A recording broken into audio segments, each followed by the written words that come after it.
Аксакалы села Сасык-Булак вместе с местными властями и спонсорами торжественно открыли ипподром имени Сагынбека Бекназарова. Ипподром прошел полную реконструкцию, и теперь здесь будут проводиться национальные конные игры. Местные жители довольны и ремонтом, и созданными условиями. Мы благодарны Аило Кмөту и всем, кто помог отремонтировать наш стадион. Это говорит о внимании к жителям к Аксакалам.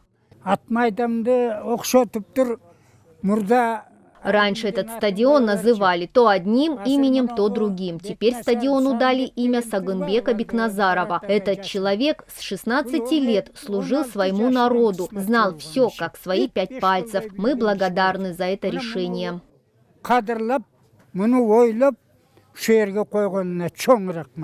На ипподроме установили крытые трибуны и провели ночное освещение. Игровую арену выровняли, а для Кёкбүрү установили новые тай-казаны. Из местного бюджета на реконструкцию было выделено 2 миллиона 700 тысяч сомов. Кроме того, свой вклад внес и фонд развития Альянс Алтын.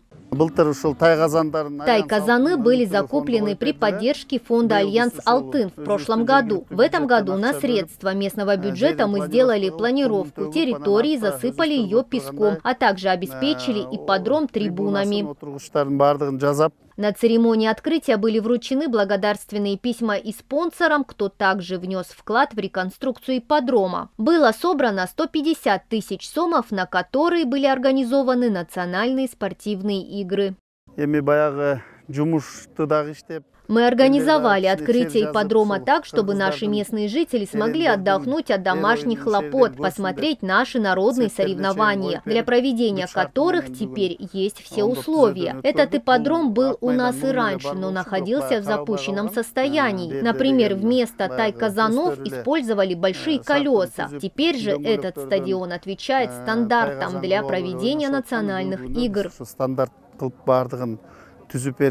Напомним, что в Аильна-Маймаке Шумкар-Уя находится золоторудное месторождение Джируй, которое выделяет средства на развитие и содержание инфраструктуры местного значения. Финансирование используется Аило Кмөту для реализации различных инфраструктурных проектов. Мадина Низамова, Кайнар Ормонов, Татыбүбү Кенже Акунова, ЛТР, Таласская область.